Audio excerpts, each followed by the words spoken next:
Good morning students.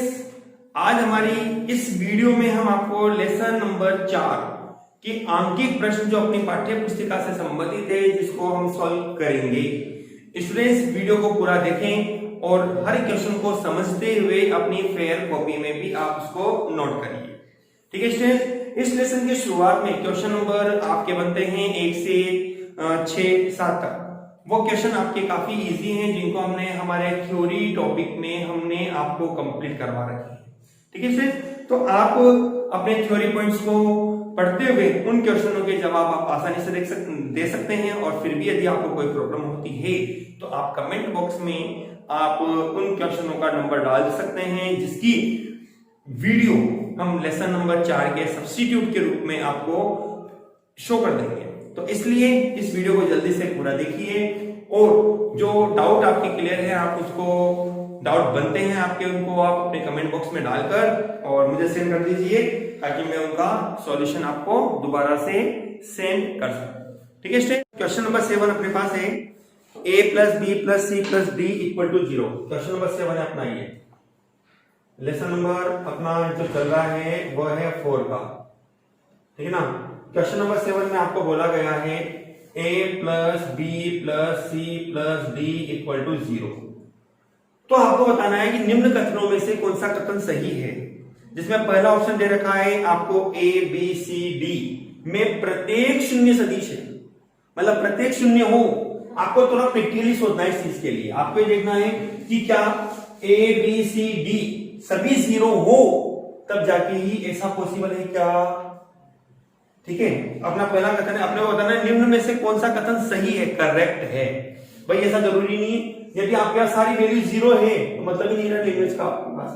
Number 2 आपके पास है a plus सी का परिमाण, परिमाण का मतलब होता है मोड, b प्लस डी के परिमाण के बराबर है। सीधी सी बात है, देखो अपने पास इक्वेशन दे रखी है।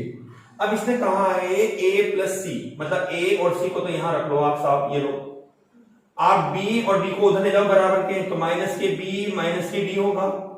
ठीक है ना। आपने माइनस कॉमन लिया तो b प्लस डी आपके पास बनेगा। अब आपको बोल रहा है परिमाण, परिमाण लेने का मतलब हो गया मोड a प्लस सी। ठीक है ना। और इसका भी मोड आपने लिया तो जैसा कि आप जानते हो मोड लेने पर प्लस का माइनस का जो चिन्ह होता है ना वो प्लस में बदल जाता है। तो आपके पास क्या बनेगा, b प्लस डी और a प्लस सी बराबर होगा।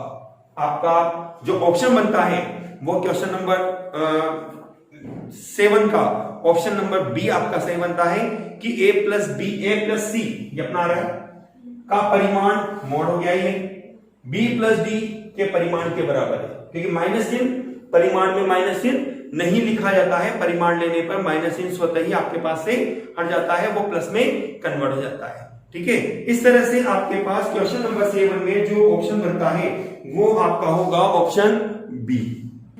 हाँ, सवाल नंबर 8 अपने पास है। आपको बोला गया 3 लड़कियां हैं जो 200 मीटर त्रिज्या वाले वृत्तीय बर्फीली सतह पर स्केटिंग करती है। स्केटिंग जो होती है ना वो बर्फ पर स्लिप करने के लिए वो शूज लंबे से इस तरह से स्केटिंग की जाती है। वे सतह के किनारे पर बिंदु P से स्केटिंग करती है और बिंदु Q पर पहुंचती है। जो उसने 3 रास्ते अलग अलग ले रखे हैं। यहाँ बिंदु से P से प्रारंभ होता है, A से जाती है, B से जाती है और C से जाती है। तो आपको ये बताना है कि किस लड़की के लिए वास्तव में स्केटिंग किए गए पथ की लंबाई प्रत्येक, पहले तो बताना है आपको प्रत्येक लड़की के विस्थापन के सदिश का परिमाण क्या होगा, विस्थापन, विस्थापन। ठीक है ना। यदि ये दूरी के था ना तो अपने पास एक कंफ्यूजन होता भाई, अपन P A क्यों निकालते, P B क्यों निकालते, P C क्यों निकालते, लेकिन इसने अपने को क्या कर दिया, विस्थापन। अब देखो ये तो टेढ़ा मेढ़ा पथ है, दूरी में तो अपन कैसे निकाले, लेकिन इसने बहुत अपने को विस्थापन देख के क्या कहा कि भाई ये विस्थापन है अपने पास, ये मध्य से गुजर रहा है, सीधी रेखा आपको चित्र में दे रखी है। ठीक है ना। और इस वृत्तीय पथ की त्रिज्या अपने को दे रखी है 200 मीटर के रूप में।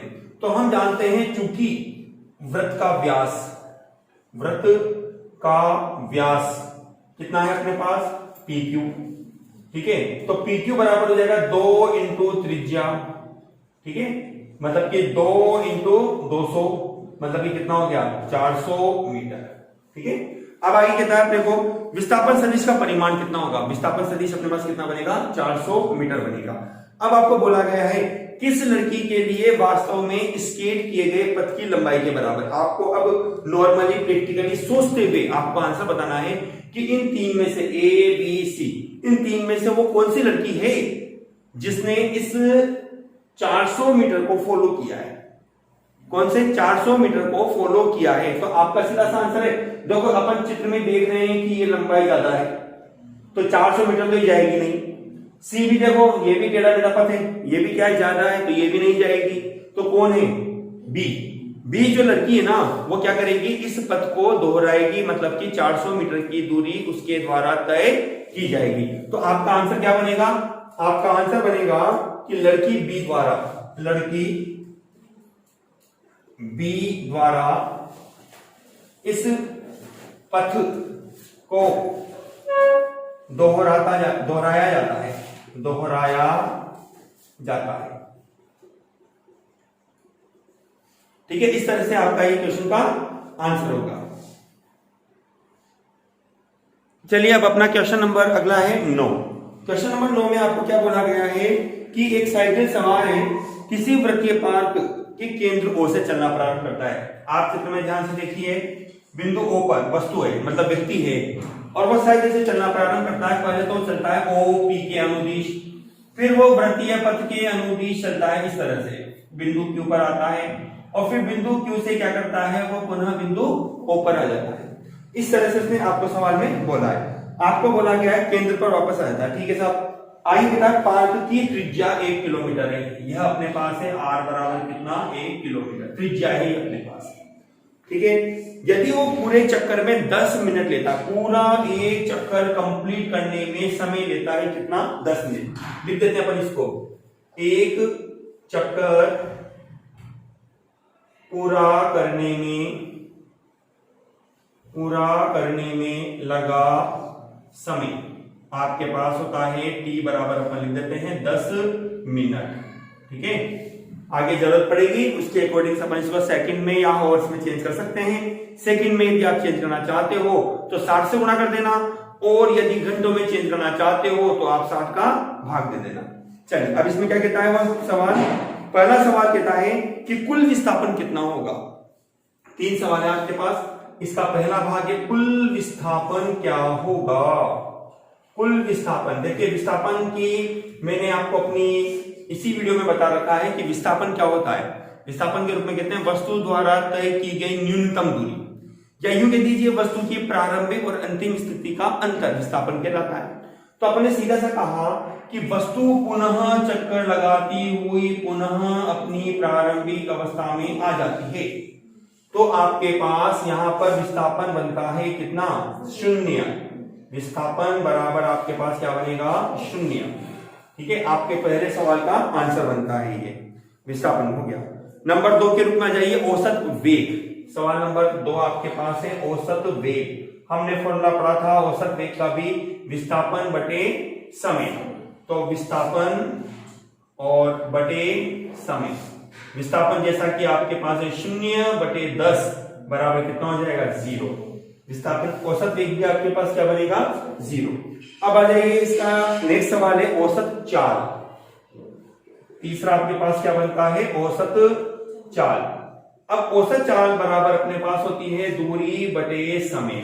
तो सबसे पहले तो हमें दूरी निकालनी पड़ेगी साहब, है ना। अब दूरी निकालने के लिए देखो ध्यान देते हैं अपन, दूरी के लिए वो ओ से चलता है पी पर, ये लो ओपी दूरी, प्लस फिर पी से चलता है क्यू पर, ये पी क्यू, प्लस फिर आता है क्यू से ओ पर, क्यू और ओ बटे किलोमीटर में दे रखा है, और समय अपने पास है मिनट में, तो अपन इसको भी घंटों में ले लेते हैं, 10/60। ये हो गया अपने पास किसमें, हॉवर्स में। अपन इसको लिख दिया 10/60। अब अपने को इनकी वैल्यू निकालनी है, तो अपने पास ओपी का मान होता है ओपी 1 किलोमीटर है, हमने लिख दिया 1, प्लस पीक्यू आपके पास है इस वृत्तीय पथ की वृत्ताकार भाग की लंबाई, जो कि होती है परिधि। लेकिन प्रॉब्लम क्या है, यदि पूरा वृत्त लेता ना आपके पास ये, तो 2πr लिख देते, लेकिन इसने वृत्त का 1/4 भाग आपके पास लिया है। तो अपन कह देते हैं कि 2 पाई आर का कितना 1/4 भाग, मतलब कि 4 का भाग दे दो आप, और प्लस कितना 1/10/60। ओके, चलो 1 प्लस इसको अपन ने सोल्व किया, 2 से 4 पर जाते हैं 2 बार, तो पाई का मान होता है 22/7 इंटू आर का मान हो गया 1, और यहां बचा आपके पास 2 प्लस 1 और बटे कितना 10/60। अब इसको अपन सॉल्व करते हैं, अपने पास आता है 1 प्लस 1 2 के रूप में, प्लस 22/14 बटे और 10/60। एलसीएम लेकर सॉल्व करते हैं तो 14 इंटू 2 28 होते हैं, 28 प्लस 22 कितने हो गए 28 प्लस 22 30 40 50, 50/14 इंटू उल्टा करके लिखते हैं उसको 60/10, 0 से 0 कट जाएगी, और 60 इंटू 5 6 पंजे 30, मतलब कि 300/14, या आप इसको लिख सकते हैं 150/7 किलोमीटर प्रति आवर्स। ये आपके पास क्या आ गई, वस्तु की चाल आ गई। इस तरह से आपके पास क्वेश्चन नंबर 9 में आपके पास 3 सवाल आपके कंप्लीट होते हैं। एक बार कैलकुलेशन में आप थोड़ा ध्यान दे लेना, थोड़ी बहुत माइनर मिस्टेक हो, कैलकुलेशन में थोड़ा मिस्टेक हो, एक बार आप चेक कर लेना। अगला सवाल अपने पास है 10वां सवाल, किसी खुले मैदान पर, 10वां सवाल अपना ये लेसन नंबर 4 का, खुले मैदान के कोई मोटर चालक एक ऐसा रास्ता अपनाता है, प्रत्येक रास्ते की लंबाई, प्रत्येक रास्ते में 500 मीटर के बाद 60 डिग्री के कोण पर बाईं ओर मुड़ जाता है। इस तरह से देखो, प्रत्येक 500 मीटर की दूरी के बाद, जैसे मान लीजिए पहले वो चला 500 मीटर, ये बिंदु ओ से ए, ये 500 मीटर है। अब इसके बाईं ओर, मतलब बाईं ओर आप यूं चलिए, आप चल रहे हो तो बाईं ओर होता है आपका लेफ्ट हैंड, आप मुड़ गए, ये लोग कितने डिग्री का कोण बनाते हुए 60 डिग्री का कोण बना। ये आपके पास जो कोण बना ना, ये आपके पास है यहाँ पे 60 डिग्री का कोण। फिर 500 मीटर चले आप, ये लोग 500 मीटर चल गए साहब आप, ठीक है। फिर आपने क्या किया, अपने बाईं ओर, यहां पर चलने के बाद बाईं ओर आप घूम गए, ये लोग, ये आपके पास कितने डिग्री का कोण हो गया 60 डिग्री का कोण, ठीक है ना। फिर आपने क्या किया, आप फिर 500 मीटर चल गए यहां पे, ये 500 मीटर की डिस्टेंस हो गई है ना। 500 मीटर होते ही आप क्या करें, 60 डिग्री घूम गए, ये लोग, फिर 500 मीटर चल गए आप, ये फिर आपको क्या करना है, वापस से 500 मीटर आपको चलने के बाद दोबारा से आपको 60 डिग्री का कोण बनाते हुए 500 मीटर घूम जाना है। ये लोग घूम गए, आप बिंदु पर यहां पे आ गए। अब फिर अंत में दोबारा से 500 मीटर आपको चलते हुए वापस से ये इस तरह से आपका चित्र बनता है। प्रत्येक भाग की जो लंबाई है वो 500 मीटर है आपके पास, है ना। प्रत्येक भाग कितने का है 500 मीटर का, ठीक है। मैंने मात्र नहीं लिखा है, आप ध्यान दे लेना इसको। अब वो कहता है कि आपको तीसरे, छठे और 8वें मोड पर विस्थापन बताओ। तीसरे, देखो पहला मोड है यह, दूसरा मोड है यह, तीसरा मोड है यह, चौथा है यह, पांचवा है यह, छठा है यह, सातवां है यह, आठवां है यह, नौवां है यह और 10वां है यह। बहुत है, अपने को दोस्त ने कहा है तीसरे, छठे और 8वें मोड पर विस्थापन बताइए। कितने पर, तीसरे पर। तीसरा देखो आपको दिख रहा है यहां पर, ये, ठीक है ना। ये विस्थापन होती है न्यूनतम दूरी, प्रारंभिक स्थिति से न्यूनतम दूरी। कहां से, प्रारंभिक स्थिति से न्यूनतम दूरी आपको ज्ञात करनी है, तो आप कंडीशन लेंगे। अब यहां पर किस तरह से, देखो मैंने तीसरे पॉइंट को मिला दिया इस प्रारंभिक स्थिति से, ये लीजिए साहब। अब विस्थापन आपके पास बनेगा ये न्यूनतम दूरी के रूप में। अब ये न्यूनतम दूरी कितनी होगी, आपके पास ये गुजर रही है कहां से, सेंटर से, ठीक है ना। ये पॉइंट हो गया ओ पॉइंट। तो आपके पास कंडीशन क्या होगी, क्योंकि प्रत्येक एंगल आपके पास एक समबाहु त्रिभुज की भांति व्यवहार करता है ये, और समबाहु त्रिभुज में हम जानते हैं प्रत्येक कोण, प्रत्येक भुजा बराबर होती है। तो यदि ये 500 है तो ये भी 500 बनेगा, ये भी आपके पास 500 बनेगा, ये भी आपके पास 500 बनेगा, ये भी आपके पास 500 बनेगा, ये भी 500 होगा, ये भी 500 होगा आपके पास, ठीक है। आपको बताना है तीसरे मोड पर। पहला सवाल है आपके पास तीसरे मोड पर विस्थापन। तीसरे मोड पर विस्थापन कितना होगा आपके पास, नाम बनाओ इसका, इसको O A B C D E F अपन ने बोल दिया। तो विस्थापन कितना हुआ, O से लेकर C, तो अपने पास कितना हो जाएगा, इसको नाम अपन ने दे दिया D, चलो कोई बात नहीं, इसको अपन बोल देते हैं O डैश बोल देते हैं इसको ना, O C, और O C बराबर आपके पास क्या होगा, O dash plus O dash C, कितना हो जाएगा आपके पास 500 प्लस 500 बराबर कितना हो गया 1 किलोमीटर। ये आपका पहला आंसर होगा, ठीक है ना। अगला बोलता है आपको कि आपको बताना है कहां पर, छठे मोड़ पर। देखो छठा मोड़ आपको कहां दिख रहा है, वापस से यहां दिख रहा है छठे मोड़ पर। तो दूसरा सवाल बना आपके पास, छठे मोड़ पर विस्थापन, वस्तु वापस अपनी प्रारंभिक अवस्था में आ जाती है तो विस्थापन कितना हो जाएगा, 0 बन जाएगा, ठीक है। अब आ जाइए आप कहां पर, अगला सवाल है आपके पास, इसमें कितना दे रहा है, वो 8वें मोड़ पर। कौन से पर, 8वें मोड़ पर आपको जाना है। अब चौथा सवाल, तीसरा सवाल सॉरी, 8वें मोड़ पर, 8वें मोड़ पर कितना होगा, चलो 8वां मोड़ आपको आता है यहां पे, है ना। अब इसको अपन ने मिलाया, ये अपने पास न्यूनतम दूरी कहलाएगी साहब, ये लो, है ना। अब न्यूनतम दूरी में देखो अपने पास 500 आ रहा है, ये 500 आ रहा है, लेकिन ये एंगल अपने पास कितने डिग्री के रूप में देता है, 60 डिग्री कोण के रूप में। तो अपने पास बनेगा परिणामी सदिश, अपन ने पढ़ा था, इसको नाम देते हैं अपन OB।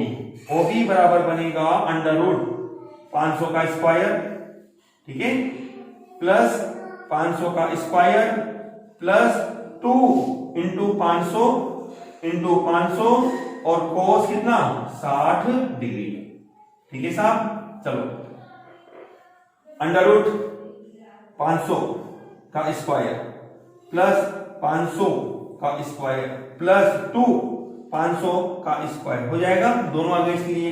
और कोस 60 का मान कितना होता है, कोस 60 का मान 1/2 आपके पास कोस 60 का मान बनता है 1/2, 2 से 2 कट जाएगा।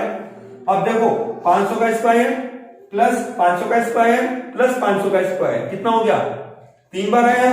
तो आप इसको लिख सकते हो इस तरह से, अंडर रूट 3 इंटू 500 का स्क्वायर, 500 का वर्गमूल बाहर निकल सकता है, कितना आ जाएगा आपके पास 500, अंडर रूट कितना 3, तो 500 और अंडर रूट 3 का मान होता है 1.73, 2 भी आता है, कोई बात नहीं, अपन ने नहीं लिखा, इसका पॉइंट अपन ने हटाया, दशमलव नीचे लगा, 2 जीरो लगा दी, 2 जीरो से 2 जीरो कट जाएगा, आपके पास बनता है 173 इंटू 5, कितना आएगा 5 या 15 के 5 हासिल के 1, 7 पंजे 35 और 1 36 के 6 हासिल के 3 और 5 और 3 8, किसमें आएगा आपके पास ये मीटर में, ये आपका आंसर होगा।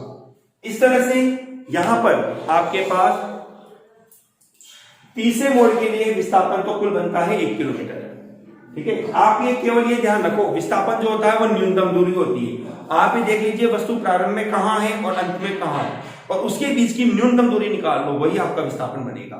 जैसा अपन यहां किया पहले सवाल में, पहले यहां थी, तीसरे मोड़ पर वस्तु यहां चली गई, तो आपके पास इनके बीच की जो न्यूनतम दूरी बन रही है वो ये है। यदि मैं इसको लेता हूं तो 500 500 500 1500 होता है, 1500 बड़ी है किसकी तुलना में 1000, तो 1000 और 1500 दोनों में से सबसे छोटी दूरी कौन सी 1000, तो विस्थापन कौन सा होगा, ये वाला होगा, ठीक है। छठे मोड़ पर विस्थापन, क्योंकि वस्तु अंत में दोबारा यहीं आ गई, विस्थापन कितना हो गया 0।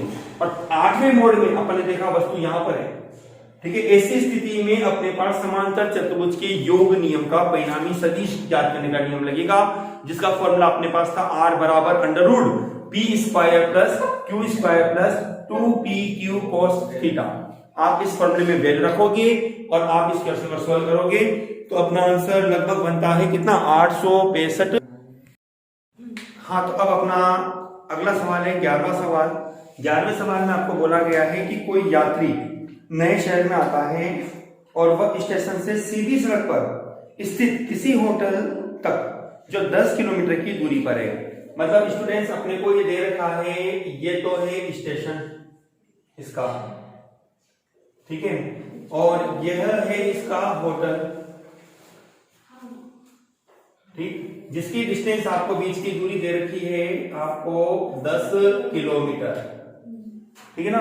अब आइए क्या कहता है, ये एक कोई टैक्सी वाला है जो इसको 23 किलोमीटर के लंबे रास्ते से 28 मिनट में होटल लेके जाता है। ये टैक्सी वाला जो है ना, इसको ये 28 किलोमीटर की दूरी से इसको लेकर जाता है और यहाँ उसको समय लगता है कितना, 28 मिनट का समय लगता है, सॉरी 23 किलोमीटर है और इसको समय लगता है कितना, 28 मिनट का समय लेता है टैक्सी वाला। ये टैक्सी वाले के द्वारा तय की गई दूरी है अपने पास। तो आपको बोला गया है यहाँ पे कि सबसे पहला सवाल है टैक्सी की औसत चाल निकालो। तो पहले सवाल के रूप में अपने पास है टैक्सी की औसत चाल। जैसा कि अपन जानते हैं औसत चाल बराबर होता है दूरी बटे समय। अब यहां पूछ रहा है टैक्सी की, ठीक है। टैक्सी ने जो दूरी तय करी है वो है 28 किलोमीटर, तो 28 आ जाएगा, ठीक है। अब समय अपने को दे रखा है इसने मिनट में, तो या तो आप इसको मिनट को सेकंड में चेंज करो या फिर इसको भी क्या करो, आप घंटों में बदल दो। तो आपके पास क्या जाएगा, सॉरी मैंने आपको 23 आया हुआ है ना, समय लिख दिया, तो 23 28 और ये बटे 7, तो आपके पास जाएगा 23 इंटू 60 बटे 28, ठीक है। जब आप इसको सॉल्व करेंगे तो अप्रोक्सीमेट कितना बनेगा, 23 इंटू 6 6 18 वगैरह और आपके पास बनता है यह लगभग 49.3 किलोमीटर प्रति घंटे, ठीक है। पहला सवाल आपका पूरा है। अब दूसरे सवाल में क्या कहता है ये कि औसत वेग का परिमाण क्या होगा, औसत वेग। नंबर 2 औसत वेग। अब चूंकि अपन जानते हैं जो वेग जो होता है वो विस्थापन पर निर्भर करता है, तो अपने पास होता है विस्थापन बटे समय, ठीक है। विस्थापन अपने पास होती है न्यूनतम दूरी, तो अपन इस चित्र में देखते हैं कि न्यूनतम दूरी के रूप में आपके पास है 10 किलोमीटर, ठीक है, और बड़ी दूरी के रूप में है अपने पास 23 किलोमीटर। तो हम इन दोनों में से कौन सी दूरी का उपयोग करेंगे, आपका जवाब बनेगा 10 किलोमीटर, क्योंकि सबसे छोटी डिस्टेंस आपके पास बनती है 10 किलोमीटर के रूप में। तो आपके द्वारा होगी 10 बटे समय। अब समय कितना लगेगा ये हमें नहीं पता, तो समय कैसे निकाले यहाँ पे। अब समय ज्ञात करने के लिए अपने को इसने दे रखा है 28 मिनट है अपने पास, कितना 28 बटे 60 कितना हो जाएगा 10 इंटू 60 बटे 28। तो आपके पास स्टूडेंट्स फॉर्मूले के रूप में आपको आंसर बनेगा यहाँ पर लगभग कितना 21.4 किलोमीटर प्रति आवर। ये आपका आपके सेकंड सवाल का आंसर होगा। अब आपसे पूछा गया क्या ये बराबर होंगे, तो आपका आंसर बनेगा नहीं। आपका यू लिख दीजिए आप शॉर्ट में इसको आंसर को, औसत चाल डज नॉट इक्वल टू औसत वेग, ठीक है ना। देखो मैंने आपको अपनी वीडियो में बताया लिखा पहले कि कभी भी औसत चाल जो है ना वो औसत वेग चाल, औसत चाल जो है वो वेग से कभी अधिक नहीं हो सकती है। हाँ आप ये जरूर कह सकते हो कि औसत चाल किसी परिस्थिति में औसत वेग के बराबर हो सकती है, लेकिन कभी भी औसत चाल औसत वेग से अधिक नहीं होगी। औसत वेग का मान हमेशा या तो चाल के बराबर होगा या फिर उससे कम होगा। इस तरह से आपके पास आपकी बुक का क्वेश्चन नंबर 11 कंप्लीट होता है। अब अपना अगला सवाल है क्वेश्चन नंबर 12। क्वेश्चन नंबर 12 आपको क्या कहता है, आप ध्यान से सुनना, ध्यान से समझना। दिशा से संबंधित है, सदिशों के योग के नियम को, सदिशों की दिशा को इस सवाल में यहाँ उपयोग में लिया जाएगा। सवाल में आपको बोला गया है वर्षा का पानी 30 मीटर प्रति सेकंड की चाल से ऊर्ध्वाधर नीचे गिरता है। वर्षा का पानी मतलब कि वर्षा को अपन इंग्लिश में कहते हैं रेन। हमने इसकी वेग को मान लिया वर्षा का वेग, बारिश का पानी इसको अपन कहते हैं वर्षा का वेग। तो हमने इसको लिख दिया VR बराबर कितना 30 मीटर प्रति सेकंड, ठीक है ना। आगे कहता है आपको कि एक महिला है जो उत्तर से दक्षिण दिशा की ओर 10 मीटर प्रति सेकंड के वेग से गतिमान है, ठीक है। 10 मीटर प्रति सेकंड महिला, वुमेन जिसको अपन कहते हैं, तो अपन लिख देते हैं महिला का वेग। महिला का वेग अपने पास बनता है VW बराबर है 10 मीटर प्रति सेकंड, ठीक है। फिर आगे क्या कहता है आपको कि साइकिल चलाती है तो उसे अपना छाता किस दिशा में रखना होगा। ठीक है, देखिए अपन पहले इसका एक ट्रिग्नोमेट्री बनाते हैं, दिशा से संबंधित है तो आपको इस तरह के दिशा सूचक को बनाना जरूरी होता है। ठीक है, हम सामान्य रूप में एम को ऊपर रखते हैं, एस को नीचे।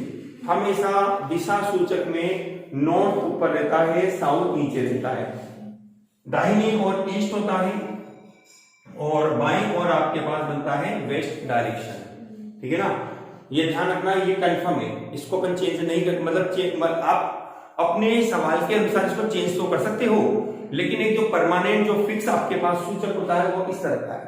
ठीक है, अब कंडीशन क्या है स्टूडेंट, सुनिएगा ध्यान से। नॉर्थ ऊपर की ओर है, साउथ नीचे की ओर है, ईस्ट दाहिनी ओर और वेस्ट आपके पास है बाईं ओर। तो अपने पास जो कंडीशन है ना, पानी ऊपर से गिरता है नीचे, ऊपर से गिरता है नीचे। और आपको बोला गया है सवाल में कि जो महिला है ना, वो महिला उत्तर से दक्षिण की ओर जाती है। तो अपन थोड़ा डायग्राम देखें तो उत्तर से दक्षिण की ओर, भाई वो ऊपर से कैसे नीचे आएगी, संभव नहीं है ना।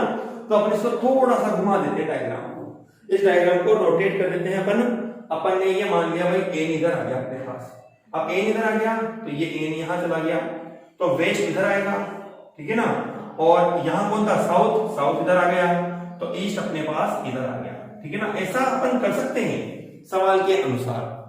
अब बारिश होती है, ये ऊपर से बारिश गिरती है आपके पास, ये बारिश गिर रही है, ये वर्षा है अपने पास, है ना, वर्षा या बारिश अपने पास।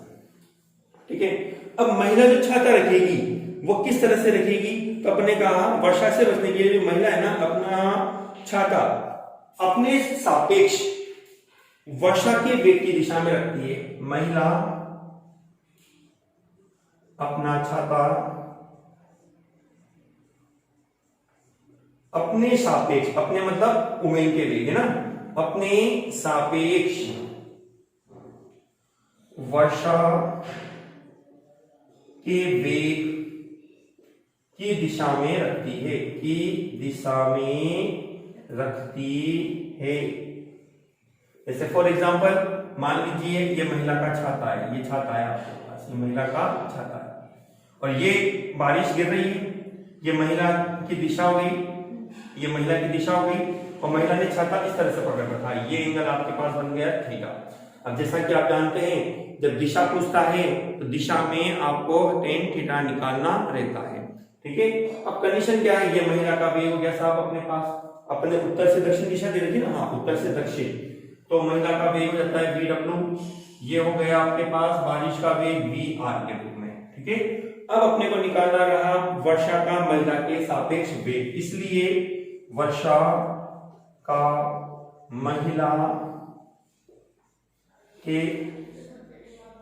सापेक्ष वेग।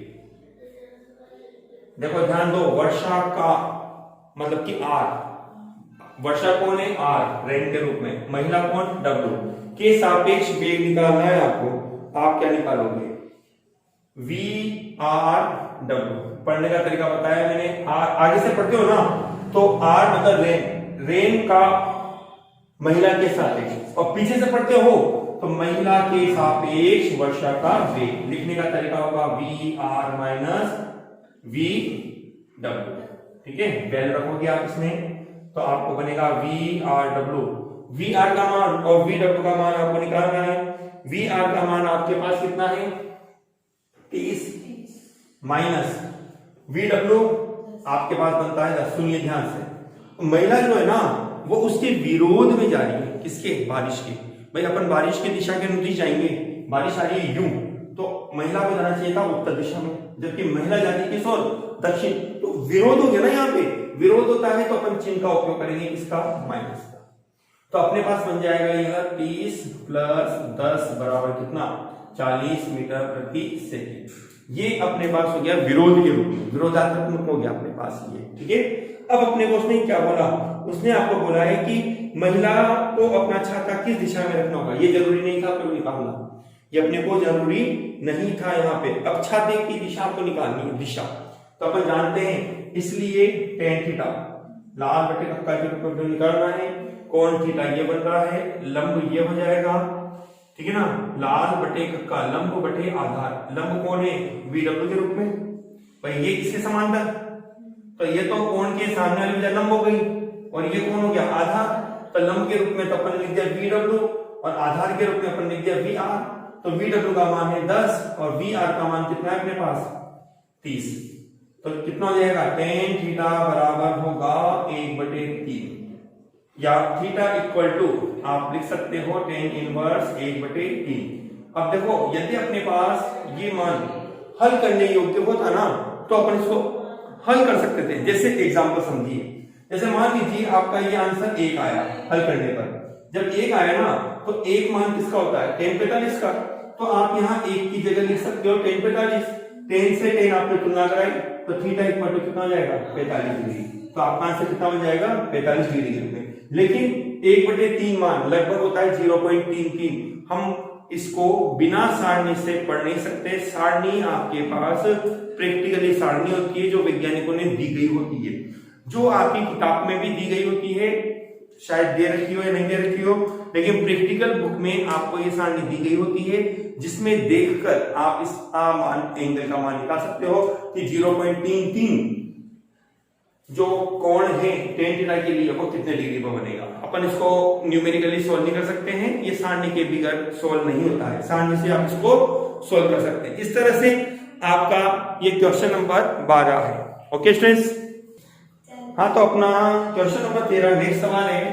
क्वेश्चन नंबर 13 में आपको क्या बोला गया है कि एक व्यक्ति है जो स्थिर जल में 4 किलोमीटर प्रति घंटे की चाल से तैर सकता है। ये देखिए, ये तो है अपने पास नदी, ठीक है, ये नदी का प्रवाह है अपने पास, पानी बहता है इसमें, ठीक है। ये अब इसमें कहता है कि व्यक्ति की चाल, व्यक्ति मतलब मेन, तो हम कह देते हैं व्यक्ति की चाल, हम इसको बोल देते हैं VM इक्वल टू, आपको बोला गया है कितना, 4 किलोमीटर प्रति घंटे, 4 किलोमीटर पर आवर।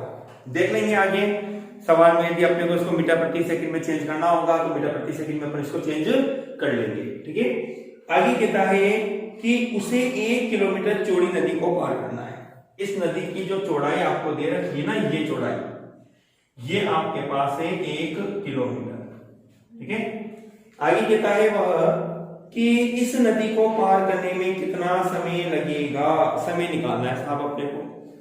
और वो ये कहता है यदि नदी 3 किलोमीटर प्रति सेकंड की स्थिर चाल से बहती है, मतलब कि रिवर, नदी का जो वेग आपके पास है, नदी का वेग अपने पास है VR equal to 10 kilometre per hour, यही ना, 10 किलोमीटर पर आवर अपने को, सॉरी 3 किलोमीटर है, 3 किलोमीटर अपने पास, 3 किलोमीटर पर आवर। तो आपको एक तो समय निकालना है, कितनी दूरी तय करेगी, और दूसरा है समय आपके पास है ना। तो अब अपने पास इजी सवाल है कि इसलिए समय बराबर होता है दूरी बटे चाल, समय बराबर है दूरी बटे चाल। अब दूरी के रूप में तो हो गई अपने पास 1 किलोमीटर, चाल चूंकि व्यक्ति ही तय करेगा तो अपने पास आ जाएगा बटे 4 किलोमीटर पर आवर के रूप में, है ना। तो अपने पास क्या हो गया, ये 1/4 आवर। आप इसको यूं भी लिख सकते हो 1/4 इंटू 60 मिनट में कन्वर्ट हो गया ये, तो कितना हो जाएगा 15 मिनट।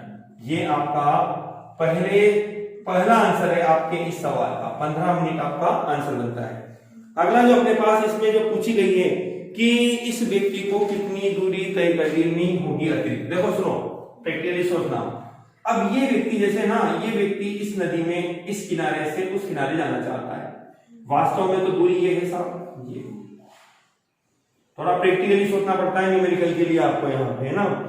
जब ये व्यक्ति यहां से यहां जा रहा है, जाना था इसको, लेकिन अपन जानते हैं पानी का बहाव है इस दिशा में, पानी इस दिशा में बह रहा है और व्यक्ति को जाना है इसमें, तो कभी भी ऐसा नहीं होगा कि व्यक्ति ठीक ऊर्ध्वाधर चला जाएगा। अपन ने पढ़ा भी है प्रक्षेपी गति में।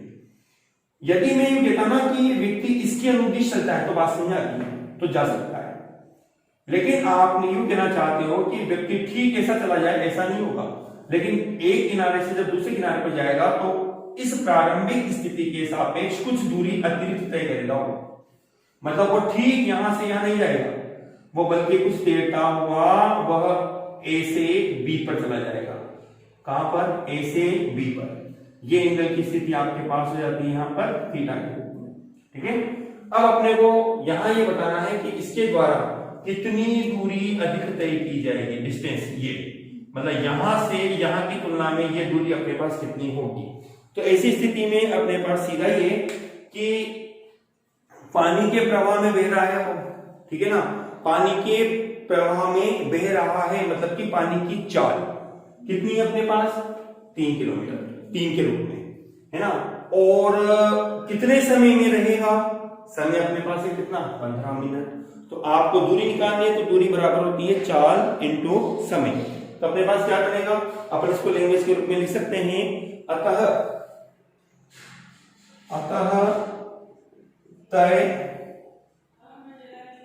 तय दूरी, जिसको अपन ने लिख दिया चित्र में ए बी बराबर, दूरी बराबर होगी चाल, चाल किसकी? पानी का वेग लिख देता हूं मैं आपको ना, पानी का वेग इंटू समय। तो पानी का वेग आपके पास कितना है? 3। समय आपको लगा था 15 मिनट, इसको अपन दोबारा से घंटों में बदल देते हैं, क्योंकि यह 3 जो है यह हॉवर्स में दे रखा है आपको। 15/60 मतलब हो जाता है 3 इंटू 15 चौक 60, मतलब कि 1/4, है ना। 15 से 60 करते हैं 1/4, कितना हो गया अपने पास? 3/4 किलोमीटर। अब इसको आप चेंज करना चाहो मीटर में, तो 1000 से इसको गुणा कर दो, तो आपके पास ये कटता है 250 बार, 250 को 3 से गुणा किया तो आपके पास बनेगा 750 मीटर एक। इसका मतलब ये हुआ साहब कि ये 1000 जो मीटर की दूरी तय करता है ना, उसको यहां जाना था ठीक सामने, लेकिन वह कुछ तिरछा जाएगा, ये कुछ तिरछा चला गया, ठीक है। तिरछा जाने पर इसको अपनी इस स्थिति की तुलना में ये दूरी अधिक तय करनी होगी, कितनी? 750 मीटर की दूरी इसको अधिक तय करनी होगी। इस तरह से आपका ये क्वेश्चन नंबर 13 आपका पूरा होता है, जिसके आधार पर आप यहां पर व्यक्ति के द्वारा तय की गई अधिक दूरी को आप ज्ञात कर सकते हो। हाँ, तो अपना अगला सवाल है क्वेश्चन नंबर 14। थोड़ा टिपिकल है, क्वेश्चन नंबर 14 को ध्यान से समझना, ठीक है। किसी बंदरगाह पर, बंदरगाह होता है जहां पर नौकाएं वगैरह, जहाज वगैरह आते हैं, ठीक है ना, और वहां पर यात्रियों को ले जाने की व्यवस्था भी होती है, एक जगह से एक राज्य, एक देश से दूसरे देश में, और सामान भी पक्षांतरण, मतलब कि स्थानांतरण के रूप में होते हैं, आयात निर्यात होते हैं, वह बंदरगाह कहलाता है। तो में 72 किलोमीटर की चाल से हवा चलती है, ठीक है ना, 72 किलोमीटर की चाल से हवा चलती है। हवा को अपन कहते हैं एयर। तो हमने कहा वायु का वेग अपने पास है 72 किलोमीटर पर हॉवर्स, ठीक है। चलिए साहब, इसकी दिशा भी अपने को दे रखी है इसने कि नॉर्थ ईस्ट दिशा में, क्योंकि इसने कहा है कि जो बंदरगाह पे खड़ी कोई नौका है ना, वह उस पर जो झंडा लगा होता है, प्रत्येक नौका में झंडा लगा होता है, ताकि कभी कोई दूर से उस झंडे को दिखाई दे और आपको आभास हो सके कि कोई नौका वहां से आ रही है, ठीक है। नॉर्थ ईस्ट दिशा में झंडा लहराता है, क्योंकि वायु का जो वेग होगा ना, वह हमेशा झंडे की दिशा में ही होगा। तो अपने पास यहाँ जो वायु का जो वेग है, ये इसका नॉर्थ ईस्ट दिशा है इसकी, अपने शब्द में लिख दिया NE के रूप में, है ना। अगला कहता है अपने को यह कि जो नौका है वो उत्तर की ओर 51 किलोमीटर की चाल से जाती है, उत्तर की ओर 51 किलोमीटर की चाल से जाती है। तो नौका को अपन कहते हैं जहाज, बोट। तो अपने पास बन जाता है नौका का वेग VB बोल देते हैं इसको। कितना वेग अपने पास? ये 51 किलोमीटर पर हॉवर, ठीक है। ये इसकी दिशा इसने अपने को उत्तर की ओर बोल रखा है, उत्तर की ओर जाती है ये, उत्तर दिशा में, मतलब कि नॉर्थ दिशा में इसकी डायरेक्शन अपने पास है। चलिए साहब, थोड़ा सा इसका चित्र अपन देखते हैं पूरा। अपने पास सूचक के रूप में बनता है ये नॉर्थ, साउथ, ईस्ट और वेस्ट। जैसा कि कहा है नॉर्थ ईस्ट दिशा में झंडा जाता है, ये आपके पास हो गया है ना, ये झंडा हो गया, जहां पर आपके पास वायु के वेग के रूप में है कितना, VA के रूप में। ठीक है साहब, चलो अपन देखते हैं कि बोर्ड जाती है उत्तर दिशा में, ये बोर्ड जा रही है उत्तर दिशा में VB, ठीक है, बोर्ड के रूप में। अब कंडीशन क्या है, कंडीशन ये है कि जो झंडा लगा है ना, ये उत्तर गति करना प्रारंभ कर रही थी, तो नौका पर लगा झंडा किस दिशा में जाएगा, जब नौका गति करना प्रारंभ कर रही है तो ये झंडा इसके विपरीत दिशा में, मतलब कि आपके पास जो परिणामी स्थिति बनेगी ना, वह बनेगी ये हमारी। हमेशा दिशा चेंज होती है इस तरह के सवालों में, विपरीत दिशा में। मान लीजिए यदि ये हवा इस दिशा में होती ना, तो परिणामी ग्रीन लाइन से जो मैंने आपको बनाया है, परिणामी वो यहां की जगह यहां आता। हमेशा चतुर्थांश जो होता है ना, वो निकटवर्ती चतुर्थांश बदलता है 90 डिग्री का कोण बनाते हुए। कितनी डिग्री का कोण बनाते हुए, 90 डिग्री का। अभी मैं आपसे कहूं बताओ ये कोण कितने डिग्री का है, तो ये 45 डिग्री का है, ठीक है ना। अभी इस कोण की स्थिति अपने को ज्ञात करनी रहेगी, ये दिशा पूछना चाहता है, तो अपन ने इसको नाम दे दिया VAB के रूप में, ठीक है, जो कि आपसे ज्ञात करवाना चाहता है। अपन ने कह दिया कि भाई इन दोनों के बीच में जो कोण बन रहा है ना, वो अपने पास है कितना, फाई मान लेते हैं अपन इसको, ठीक है। और इसका प्रारंभिक स्थिति से जो बोर्ड खड़ी हुई थी, वो कोण अपन मान लेते हैं कितना, थीटा के। अब अपना काम बहुत आसान है। अब आपको करना क्या रहा, पहले तो आप सापेक्ष वेग निकालो, वायु का नौका के सापेक्ष वेग। तो हमने लिखा वायु का नौका के सापेक्ष वेग,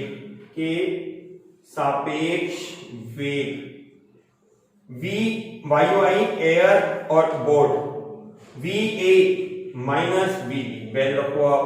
VA का मान है 72 माइनस आपका बनता है 51। जब आप इसको सॉल्व करते हो तो आपका ये वैल्यू कितनी आएगी, 72 माइनस VA कितना आएगा, 21 kilometre per our.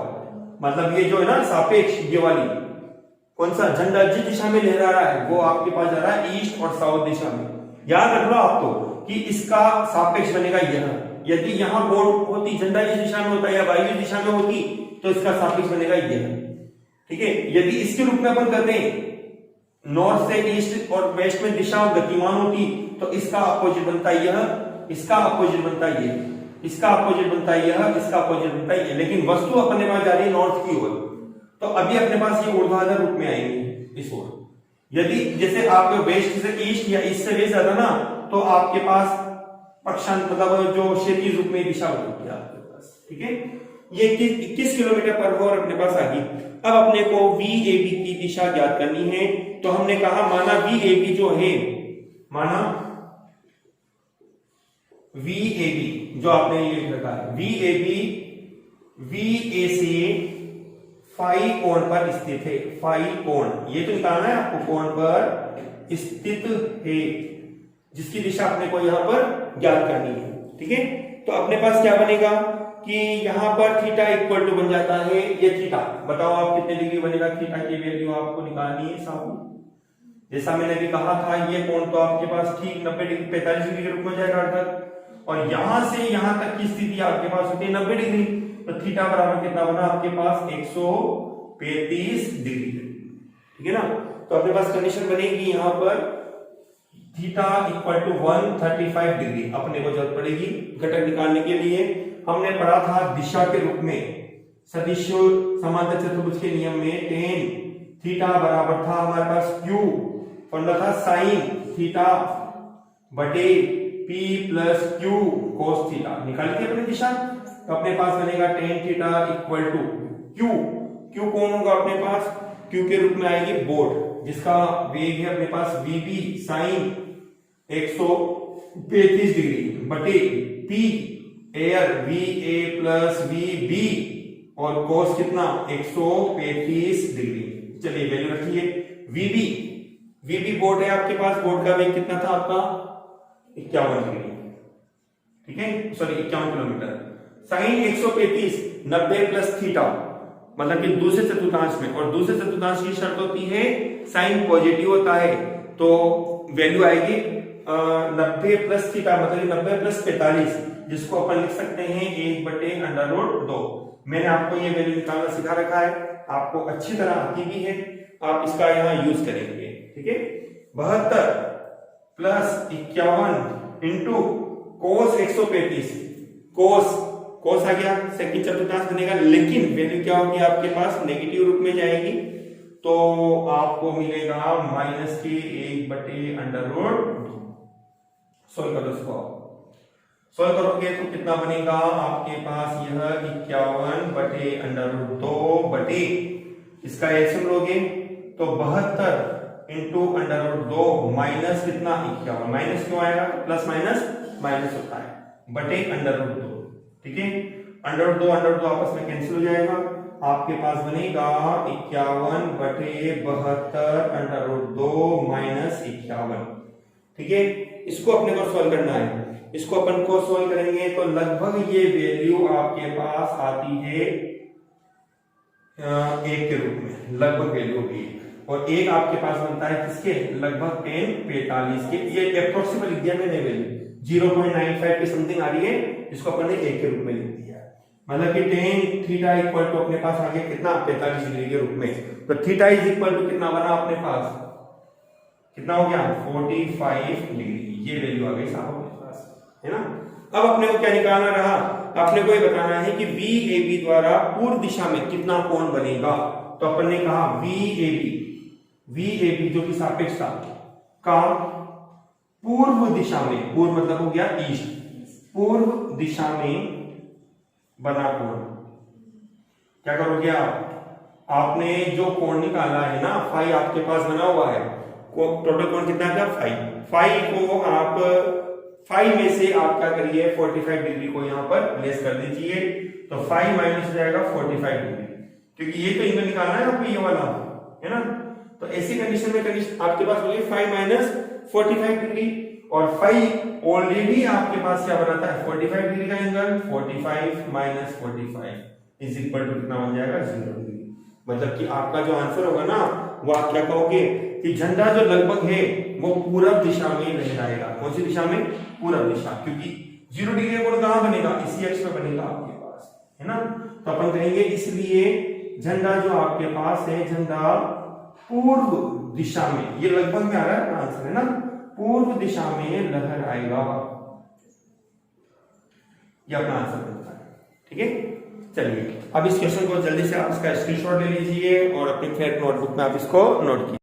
Question number 15 आपको क्या कहता है कि किसी लंबे होल की छत 25 मीटर ऊंचाई तक है, एच मैक्सिमम आपको दे रखा है 25 मीटर, एम के पद्धति में दे रखा है, चेंज करने की आपको इसको आवश्यकता नहीं है। ये कहता है कि V0 जो वेग आपके पास होता है 40 मीटर प्रति सेकंड की चाल से एक गेंद है, क्षैतिज दूरी कितनी तय की जाती है। ठीक है सर, मान लेते हैं U बराबर है आपके पास 40 मीटर प्रति सेकंड। ठीक है, आगे कहता है कि आपको फेंकी गई कोई गेंद छत से टकराए बिना गुजर जाए, आपको ये कंडीशन निकालनी है, तो वह कितनी दूरी, क्षैतिज दूरी कितनी तय करेगा, आर मैक्सिमम आपको निकालना है। ठीक है स्टूडेंट्स, जैसा कि हम जानते हैं H बराबर होता है U square sign square theta upon 2G। ये हमने प्रक्षेपी गति जो टॉपिक पढ़ा था उसमें आपके पास फॉर्मूला है जिसमें हमने इसका मान निकाला था। यहां से स्टूडेंट्स अपन साइन थीटा का मान निकालते हैं, sine square theta equal to H into 2G बटे U स्क्वायर। H का मान आपके पास है 25 इंटू 2 इंटू 9.8 गुरुत्वीय त्वरण का मान होता है आपके पास, U का मान है आपके पास 40 का होल स्क्वायर। ओके स्टूडेंट्स, ये वैल्यू आपके पास निकल रही है साइन स्क्वायर थीटा की। हम इसको कैलकुलेशन करते हैं, 25 इंटू 2 50, मैं कैलकुलेटर से कैलकुलेट करता हूं जल्दी से, और वैल्यू आपके पास आती है अप्रोक्स 0.30। ये अप्रोक्सीमेट वैल्यू है स्टूडेंट्स, है ना, लगभग आंसर है आपका ये। अब आपको क्षैतिज दूरी निकालनी है, तो जैसा कि हम जानते हैं कि क्षैतिज दूरी अपने पास होती है, क्षैतिज परास अपने पास होती है R बराबर U square sine 2 theta upon G. देखिए स्टूडेंट्स, यहां प्रॉब्लम क्या है, साइन 2 थीटा है और यहां है साइन स्क्वायर थीटा। तो क्या करें, या तो आप इससे साइन के साथ साथ कोस का मान भी निकल सकता है आसानी से, क्योंकि यहां फॉर्मूला बनेगा आपके पास यू स्क्वायर साइन 2 थीटा होता है आपका 2 sine theta cos theta upon G.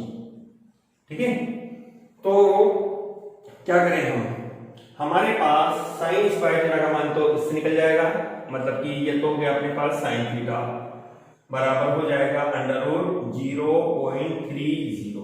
ठीक है, अब कोस थीटा का मान यदि अपने को निकालना है तो हम जानते हैं क्योंकि कोस थीटा बराबर लिखा जा सकता है under root 1 minus sine square theta, जो आपके पास वैल्यू बनेगी 1 माइनस 0.30 का होल स्क्वायर।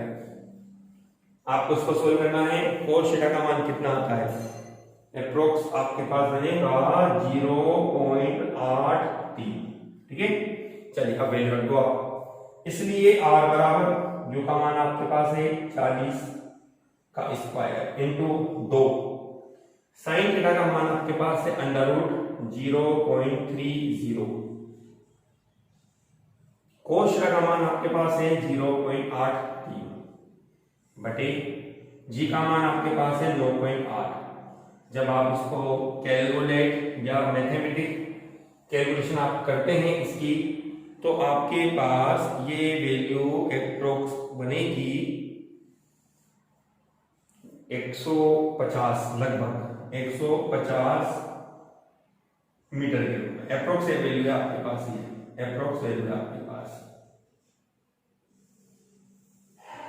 ठीक है, ये आपका आंसर बनता है। इस तरह से स्टूडेंट्स ये क्वेश्चन नंबर आपका बनता है 15।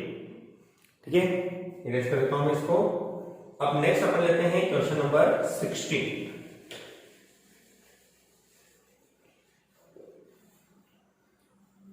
क्वेश्चन नंबर 16 क्या कहता है, क्रिकेट का कोई खिलाड़ी किसी गेंद को 100 मीटर की अधिकतम ऊंचाई अधिकतम क्षैतिज दूरी तक फेंक सकता है। आर मैक्सिमम आपको दे रखा है इसमें, क्वेश्चन नंबर 16 है।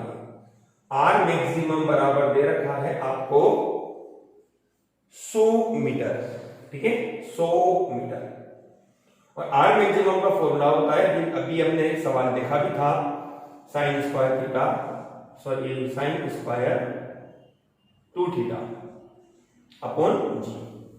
ठीक है, और तो ये खिलाड़ी उसी गेंद को जमीन से ऊपर अधिकतम ऊंचाई आपसे पूछना चाहता है, अधिकतम ऊंचाई क्या बनेगी ऐसी कंडीशन में। तो स्टूडेंट्स, अधिकतम ऊंचाई के लिए कंडीशन आपको निकालनी है, तो हम जानते हैं एच मैक्सिमम बराबर होगा, आपको निकालना है अधिकतम ऊंचाई, तो एच मैक्सिमम बराबर अपने पास होता है formula you square sign square theta बटे 2g। ये अपने पास क्वेश्चन था। जब हम इस क्वेश्चन को सॉल्व करते हैं तो हम ये देखते हैं एच मैक्सिमम बराबर बनेगा आर मैक्सिमम बटे 2, क्योंकि इसकी जगह आप ये वैल्यू रखेंगे तो आपके पास वैल्यू बन जाती है आर मैक्सिमम अपॉन 2 के रूप में। तो आपके पास रिलेशन निकाल के देख लेते हैं अपन इसको। अपने पास क्योंकि थीटा इक्वल टू जब 45 डिग्री होगा तो ये वैल्यू आपके पास मैक्सिमम होगी, जिसका मान आएगा यू स्क्वायर अपॉन जी। जब यहाँ थीटा इक्वल टू 90 डिग्री होगा तो इसका मान आएगा अधिकतम के रूप में यू स्क्वायर अपॉन 2g। ठीक है, जब इस वैल्यू को आपने इस समीकरण से प्लेस किया तो आपके पास बनेगा एच मैक्सिमम बराबर आर मैक्सिमम बटे 2, मतलब कि 100 बटे 2 आपका आंसर आएगा 50 मीटर।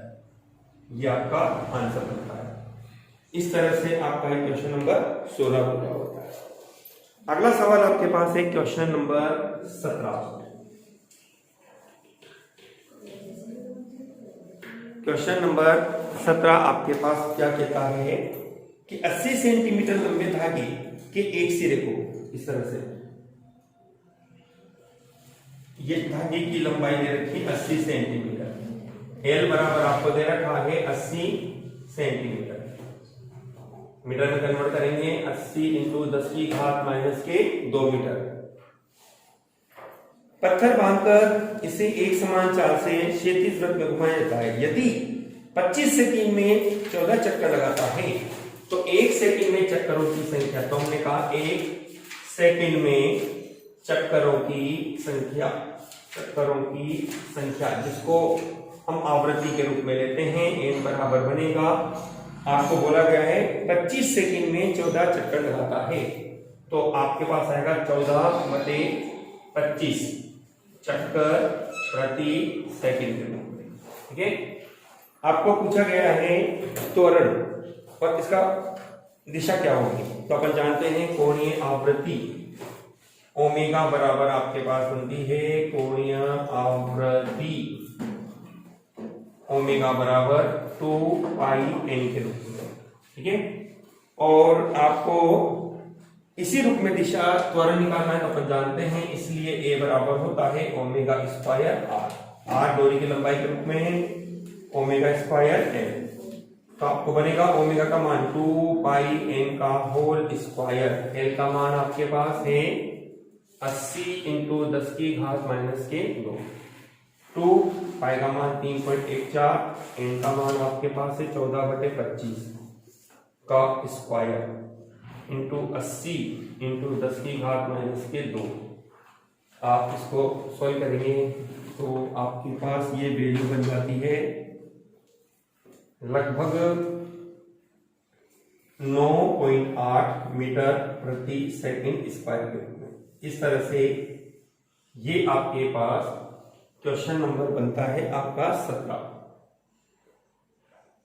इस तरह से आप ये राउंड अप में चलता है स्टूडेंट, इस तरह से वृत्ताकार पद बनता है और वृत्ताकार पद में हम जानते हैं mv² बराबर बल F बराबर ma के रूप में, यहाँ ma आ गया, m से m कट गया, v² बटे r इक्वल टू a और v बराबर हम जानते हैं होता है ओमेगा r, तो आपके पास बनेगा ओमेगा, इसको भी r कैपिटल लिख दो, आपके पास आएगा omega square r square is equal to a बटे r, एक r कैंसिल हो जाता है, a बराबर हो जाएगा ओमेगा स्क्वायर r। इस कारण से आपके पास अभी के लिए त्वरण का ये फॉर्मूला आपके द्वारा उपयोग में लिया गया है। इसका जल्दी से स्क्रीनशॉट ले लीजिए और प्रिफर्ड कॉपी में इसको कंप्लीट कीजिए। चलिए स्टूडेंट्स, अब क्वेश्चन नंबर नेक्स्ट अपने पास है क्वेश्चन नंबर 18। क्वेश्चन नंबर 18 में आपको बोला गया है कोई वायुयान 900 किलोमीटर प्रति घंटे की एक समान चाल से उड़ता है। v बराबर आपको दे रखा है 900 किलोमीटर पर हॉवर, 900 किलोमीटर पर हॉवर। ठीक है, इसको मीटर प्रति सेकंड में बदलने के लिए आपको शॉर्ट ट्रिक दे रखी है 5/18 से गुणा कर दो, तो आपके पास ये बनेगा 18 × 5 90, 50, 25, 250 मीटर प्रति सेकंड। ये आपका बनता है वेग के रूप में। त्रिज्या आपको बोलता है 1 किलोमीटर त्रिज्या के क्षैतिज लूप बनाता है, 1 किलोमीटर त्रिज्या। r बराबर आपको दे रखा है 1 किलोमीटर, मीटर में बदल दो इसको 1000 मीटर आपके पास बनता है। ठीक है ना, आपको बोला गया है अभिकेंद्रीय त्वरण ज्ञात कीजिए और इसकी तुलना कीजिए गुरुत्वीय त्वरण के साथ। तो अभिकेंद्रीय त्वरण हम जानते हैं a बराबर होता है, अभी मैंने आपको अपने वीडियो में बताया भी था कि a बराबर आप क्या निकालेंगे v² अपॉन r के रूप में। v² के रूप में आपके पास है 250 इंटू 250 बटे आपके पास मिल जाता है 1000। आप इसको सॉल्व करते हैं तो त्वरण आपको बनेगा लगभग 4 बार 6 चौक 24 2.5 मीटर प्रति सेकंड स्क्वायर, ये आपका आंसर बनता है। लेकिन आपसे ये सवाल गुरुत्वीय त्वरण से तुलना करवा रहा है, तो हमने कहा इसलिए अभिकेंद्रीय त्वरण बटे गुरुत्वीय त्वरण। अभिकेंद्रीय त्वरण आपके पास है 62.5 और गुरुत्वीय त्वरण होता है 9.8। आप इसको सोल्व करिए। सोल्व करने पर आपका लगभग ये आंसर बनेगा अप्रोक्स 6.4। ये ध्यान रखिएगा, इसके साथ आपको मात्रक नहीं लगाना है क्योंकि ये अनुपात है और अनुपात में मात्रक नहीं लगता है क्योंकि दोनों विमाएं समान है, मात्रक आपस में कट जाता है, इसलिए आपके पास यह राशि मात्रकहीन के रूप में आपको प्राप्त रहती है। ठीक है स्टूडेंट्स। हाँ तो स्टूडेंट्स अपना अगला सवाल है अब क्वेश्चन नंबर 19। क्वेश्चन नंबर 19 में आपको केवल सवाल में सत्य और असत्य की स्थिति आपको बतानी है। अपने पास जिसमें पहला ए ऑप्शन दे रखा है, वृत्तीय गति में किसी कण का नेट त्वरण हमेशा वृत्त की त्रिज्या के अनुदिश केंद्र की ओर होता है। देखिए स्टूडेंट्स, ये कथन आपके पास एक असत्य रूप में है क्योंकि यहां ऐसी स्थिति में अभिकेंद्रीय बल बनता है और अभिकेंद्रीय बल की जो दिशा होती है ना, वो होती है केंद्र की ओर। तो आपके पास ए ऑप्शन जो बनेगा उसमें आपका आंसर बनता है असत्य। बी भाग जो आपको दे रखा है, इसमें बोला गया है किसी बिंदु पर किसी कण का वेग सदिश सदैव उस बिंदु पर कण के पथ की स्पर्श रेखा के अनुदिश होता है। ये कथन स्टूडेंट सत्य रूप में अपने पास बनता है। जैसे देखिए, आपके पास कोई वस्तु इस तरह से वृत्ताकार पथ में गतिमान है, तो हम जब भी किसी भी कण के वेग की जो दिशा प्रदर्शित करते हैं वो खींची गई रेखा स्पर्श रेखा के रूप में हमें प्राप्त रहती है। ठीक है ना, ये आपके पास बनता है अभिकेंद्रीय बल F, जिसकी दिशा केंद्र की ओर होती है। इसका ही सवाल नंबर 3 आपके पास है, किसी कण का एक समान वृत्तीय केंद्र में एक चक्कर में लिया गया औसत त्वरण सदैव एक शून्य सदिश के रूप में होता है। सही बात है स्टूडेंट, क्योंकि जब एक सर्किल पूरा होता है तो कण का विस्थापन शून्य, वेग शून्य, त्वरण शून्य के रूप में अपने को प्राप्त होता है। इसका बी सी आंसर अपने पास बनता है सत्य के रूप में। ठीक है स्टूडेंट्स, इस तरह से क्वेश्चन नंबर 19 आपके पास बनता है। आप इसको एक औपचारिकता के रूप में पढ़ें और सवाल को सॉल्व करें। चलिए क्वेश्चन नंबर आते हैं अपन 20 पे। क्वेश्चन नंबर 20 आपको क्या कहता है? क्वेश्चन नंबर 20 में आपको बोला गया है कि एक कण का स्थिति सदिश आपको दे रखा है, आर सदिश बराबर आपके पास है 3t i के माइनस के 2t square minus 2t square जे के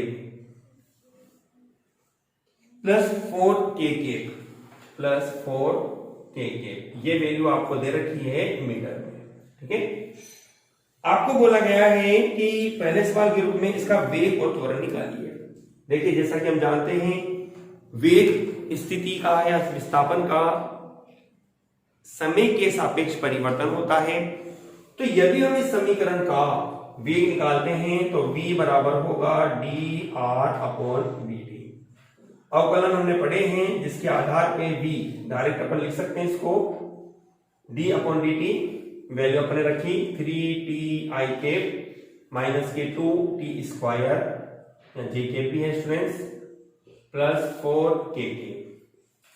t के सापेक्ष आपको अवकलन करना है, जहां t है वहां का अवकलन होगा, बाकी का अवकलन 0 बनेगा। तो अपने पास बन जाएगा स्टूडेंट्स 3, इसका अवकलन 1 हो जाएगा 3i के माइनस 2 आगे आएगा 4t जे के, और इसके बाद t नहीं है इसलिए इसका अवकलन हो जाता है 0। ये आपके पास आया वेग। आपको त्वरण निकालना है तो हम जानते हैं चूंकि त्वरण a बराबर होता है आपके पास dv/dt। तो d/dt v का मान आपके पास है 3i के माइनस 4t जे के। इसका अपन अवकलन करेंगे तो इसके बाद t नहीं है, ये 0 हो जाएगा। इसके बाद t है लेकिन t की पावर 1 है, अवकलन बनेगा इसका 1 के रूप में। आपका आंसर आएगा माइनस के 4 जे के। मात्रक आपका बनेगा यहाँ पे मीटर प्रति सेकंड स्क्वायर। एक आंसर आपका ये है स्टूडेंट्स, दूसरा आंसर आपका ये बनता है। ये तो आपके पास है भाग नंबर 1 इसका। अब ऐसे ही भाग नंबर 2 में बोला गया t बराबर 2 सेकंड पर वेग का परिमाण क्या होगा। वेग का परिमाण क्या बनेगा t बराबर 2 सेकंड पर। चलिए समीकरण में ये अपन नंबर देते हैं, इसको 1 नंबर, इसको देते हैं 2 नंबर। हमने कहा समीकरण 1 में t बराबर 2 सेकंड रखने पर आपको क्या मिलेगा, v बराबर हो जाएगा 3i के माइनस के 8j के, ठीक है ना। ये अपने पास बन रहा है वेग का। अब इसका परिमाण पूछ रहा है, मतलब कि मोड v, तो मोड v आपके पास बन जाएगा अंडर रूट 3 का स्क्वायर प्लस माइनस 8 का स्क्वायर, 3 का स्क्वायर 9, 8 का स्क्वायर 64, कितना होगा v मोड के रूप में आपको बनेगा अंडर रूट 73 मीटर प्रति सेकंड। ये आपका आंसर बनता है, ठीक है स्टूडेंट्स। इसी तरह से आपको यहां पर दिशा निकालनी है। दिशा के रूप में आपके पास बनती है, हम जानते हैं tan थीटा, और tan थीटा इक्वल टू होगा y घटक बटे x घटक। तो y घटक के रूप में आपके पास बनता है माइनस के 8 और x घटक के रूप में बनता है 3। तो आपका आंसर बनता है theta equal to tan inverse minus के 8 बटे 3। ये आपका आंसर बनता है। हमने हमारी वीडियो में बताया भी था आपको कि दिशा हमेशा tan थीटा के रूप में प्राप्त होती है और लंब घटक साइन के रूप में, और क्षैतिज घटक होता है कोस थीटा के रूप में। इस तरह से आपका क्वेश्चन नंबर 20 कंप्लीट होता है स्टूडेंट्स। चलिए स्टूडेंट्स, अब हमारे नेक्स्ट क्वेश्चन नंबर 21 में आते हैं। 21वां सवाल आपको कहता है कि कोई कण t बराबर 0 समय पर मूल बिंदु से, t बराबर 0 सेकेंड पर मूल बिंदु के निर्देशांक स्टूडेंट्स होते हैं अपने पास 0 0, ठीक है। क्वेश्चन नंबर 21 आपका ही है। इसके बाद बोला गया है 10 जेके मीटर प्रति सेकंड के वेग से चलना प्रारंभ करता है। देखिए स्टूडेंट्स, 10 जेके बोला है, 10 जेके दैट मींस y अक्ष हो गई आपके पास, ठीक है ना। ये y अक्ष के अनुदिश आपको वेग बता रहा है, जिसके लिए अपने पास है u बराबर है 10 जेके मीटर प्रति सेकंड। फिर कहता है कि वेग से चलना प्रारंभ करता है और x y तल में इसका एक समान त्वरण आपको दे रखा है a बराबर 8 i के प्लस 2 जेके, 8 i के प्लस 2 जेके मीटर प्रति सेकंड। ओके स्टूडेंट्स, चलिए अब इसमें दो सवाल अपने पास है। पहला सवाल है किस क्षण कण का x निर्देशांक 16 मीटर की दूरी पर होगा, इसी समय इसका y निर्देशांक भी क्या होगा, ठीक है ना स्टूडेंट्स। तो आपको जो कंडीशन दे रखी है वो अपने पास है। पहला सवाल अपने पास चलता है यहाँ पे t बराबर 0 सेकंड की स्थिति पे, ठीक है। तो मूल बिंदु वगैरह अपने पास सब है। हम जानते हैं गति की, क्योंकि एक दूरी पूछ रही है तो अपने को गति की ऐसी समीकरण उपयोग में लेनी है जिसमें दूरी अपने को रिप्रेजेंट होती हो, जिसमें u और एक पद अपने पास मौजूद हो। तो गति की अपने पास बनती है दूसरी समीकरण, जिसमें अपने का गति की सेकेंड समीकरण से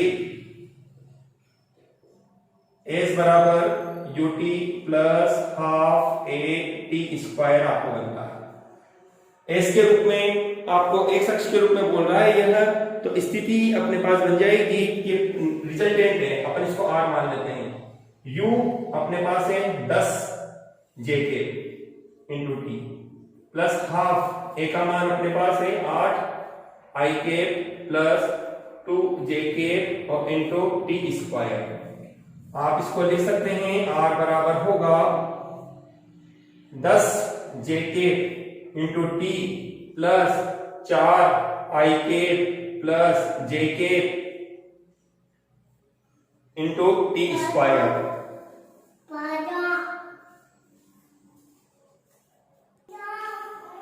ठीक है स्टूडेंट्स, इस तरह से अपने पास r का मान निकल चुका। अब हम इसको और आगे सॉल्व करते हैं तो r बराबर अपने पास बनता है, पहले i के को अपन लिखते हैं 4t स्क्वायर i के प्लस 10 और 1 11 जेके और इंटू टी, सॉरी अपन पहले टी को लिख देते हैं, जेके पीछे लिख देते हैं, टी जेके। अब जैसा कि आप जानते हैं, यदि इसकी तुलना हम जानते हैं r सदिश के रूप में अपने पास ये फॉर्मूला बन रहा है, तो r बराबर होता है x i के प्लस y j के। अब चूंकि ये सवाल पूछ रहा है कि x अक्ष के लिए आपको कितनी दूरी तय इसको करवानी होगी, तो ऐसी स्थिति में अपने पास स्टूडेंट्स कंडीशन बनती है, हम कंपेयर करते हैं, तो x की जगह यहाँ आ रहा है 4t² के रूप में, ठीक है ना, कितना आ रहा है 4t² के रूप में, तो इसलिए x बराबर आपको बनेगा 4t²। ओके, y यदि पूछता आपसे, हालांकि पूछ नहीं रहा, लेकिन अपने पास यदि y अपन निकालते हैं तो 11t आपके पास यहां पर बनेगा। ओके, चलो अब ये कहना चाहता है यदि x बराबर 16 मीटर की दूरी तय करता है तो इसको इस प्रक्रिया में कितना समय लगेगा।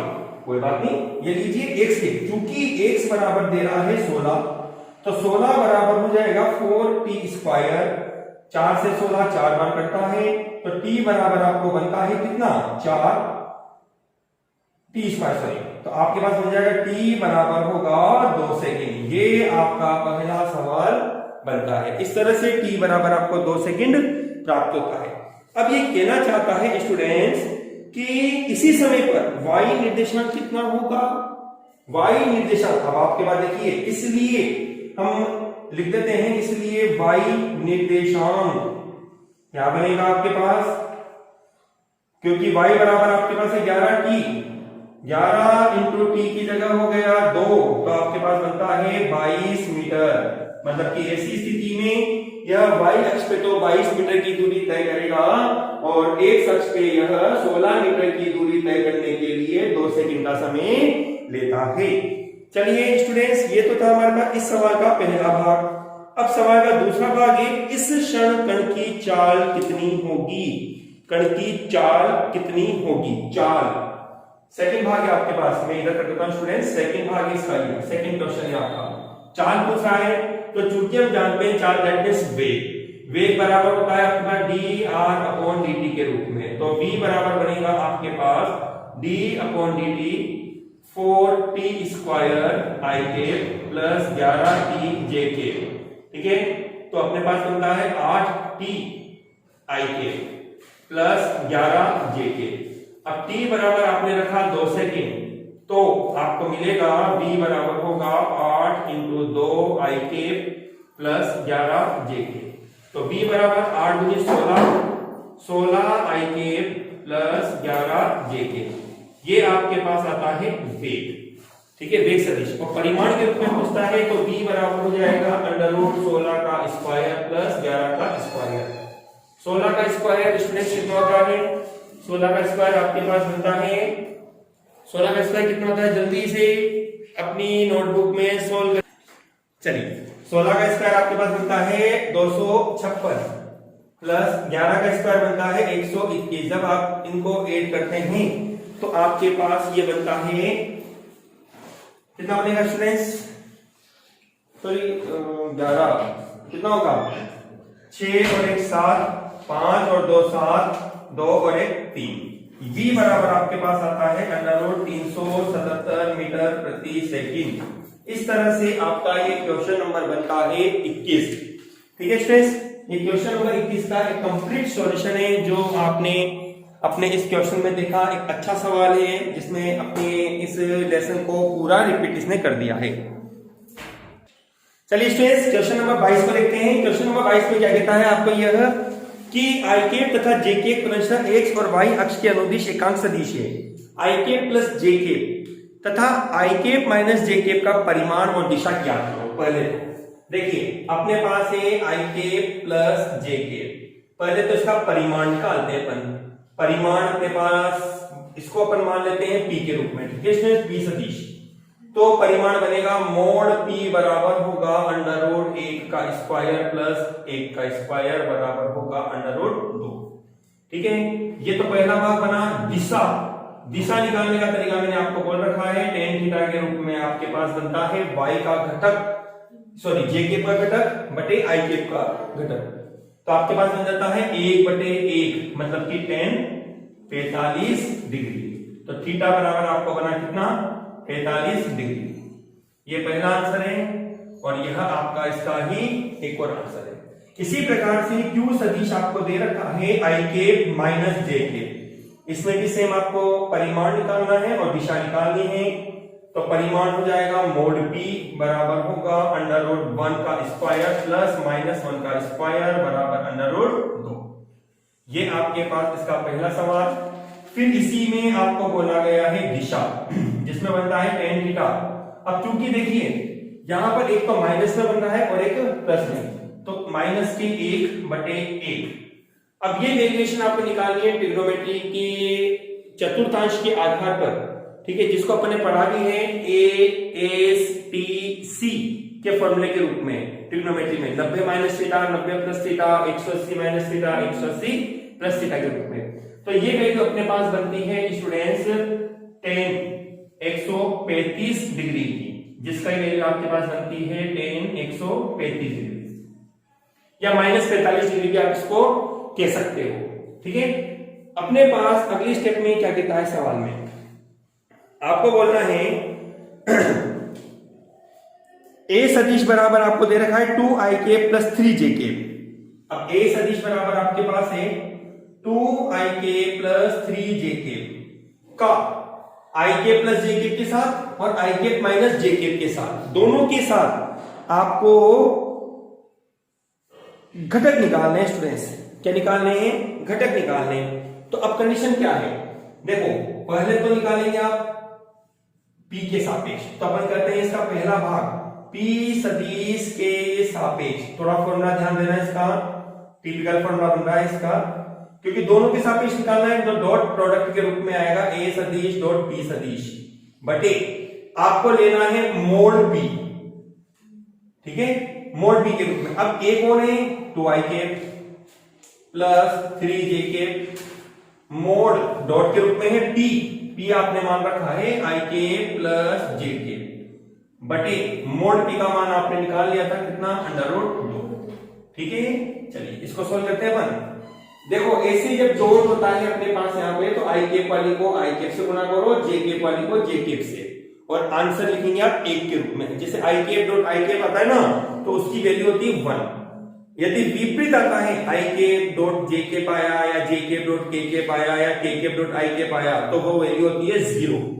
तो अपने पास बनेगा i कैप एक बार इससे, तो मतलब कि 2 प्लस 1 इंटू 3 बटे √2, मतलब कि कितना हो गया 5 बटे √2, ठीक है। इसी प्रकार से q के सापेक्ष सेम फॉर्मूले के रूप में आप इसको लिखेंगे a सदिश डॉट q सदिश बटे मोड q, ठीक है। a की वैल्यू है 2i cap plus 3j cap dot q की वैल्यू आपके पास है i माइनस j बटे √2, कितना आ जाएगा 2 माइनस 3 बटे √2, मतलब कि माइनस के 1 बटे √2, ठीक है स्टूडेंट्स। इस तरह से आपका ये सवाल कंप्लीट होता है। अगला सवाल आपके पास है क्वेश्चन नंबर 23, जिसमें आपको बोला गया है कि निम्न में से कौन सा कथन सत्य और कौन सा असत्य है। हमने इसको थ्योरी में जनरली परिभाषा के रूप में हमने लिख रखा है, जिसके रूप में आप इनके आंसर दे सकते हो। पहले सवाल के रूप में औसत निकाला गया है। जैसे कि अपन जानते हैं औसत निकालने के लिए इसने जो फॉर्मूला यूज में लिया है v औसत हाफ v t1 टाइम पर प्लस v t2 टाइम पर, और बटे इसने कर रखा है 2, जो कि ये असंभव आपके पास नहीं होता। इसलिए ये फॉर्मूला आपके पास सही नहीं बनेगा, क्योंकि बटे में आपके पास यहां स्थिति जो वेग निकाला ना, बटे समय अंतराल भी आपके पास होना चाहिए था। इसने समय अंतराल नहीं दिया, इसलिए फॉर्मूला गलत है। लेकिन क्वेश्चन नंबर 2 में इसने समय अंतराल ले लिया बटे t2 माइनस t1, ठीक है। तो ऐसी स्थिति में ये फॉर्मूला अपने पास है सही के रूप में, मतलब ए तो गलत है और बी अपने पास बनता है सत्य के रूप में, ठीक है। आ जाइए आप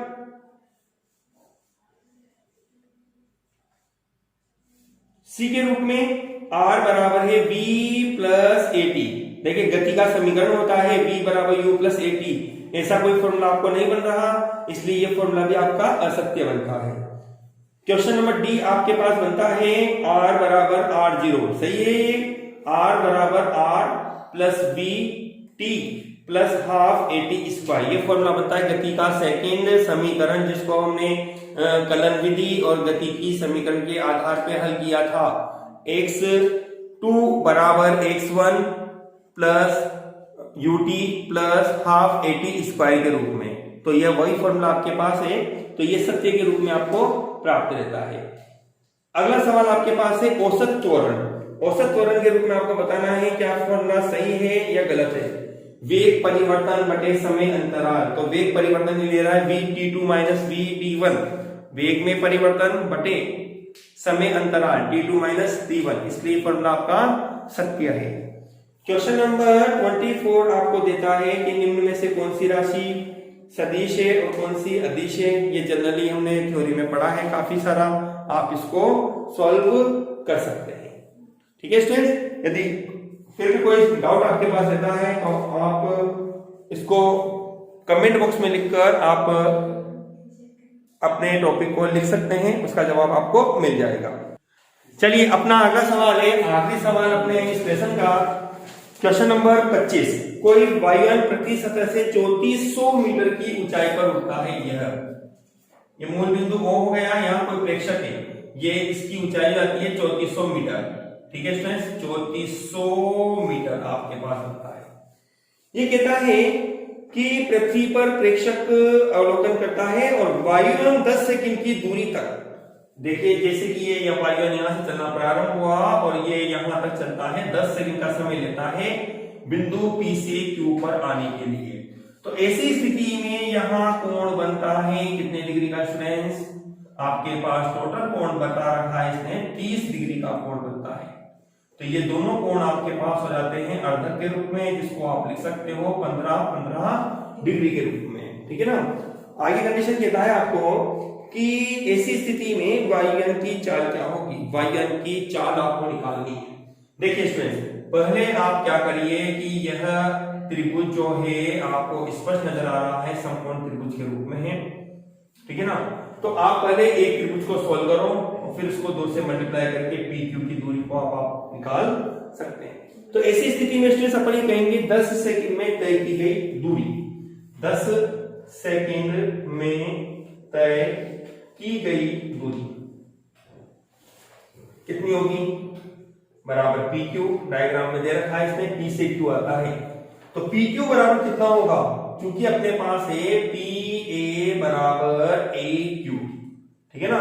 तो आप चाहें तो इसको लिख सकते हैं PA प्लस AQ, या आप इसको लिख सकते हो 2PA या 2AQ, एक ही बात है।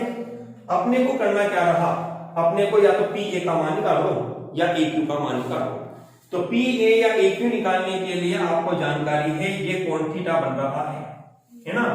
कोण के सामने वाली भुजा होती है लंब, ठीक है, 90 डिग्री के सामने वाली भुजा होती है कर्ण और ये होता है आधार।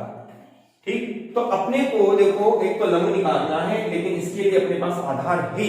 तो ऐसा त्रिकोणमिति अपने पास ज्ञात करो जिसमें लंब और आधार आता है, लाल बटे कट का मतलब कि tan थीटा।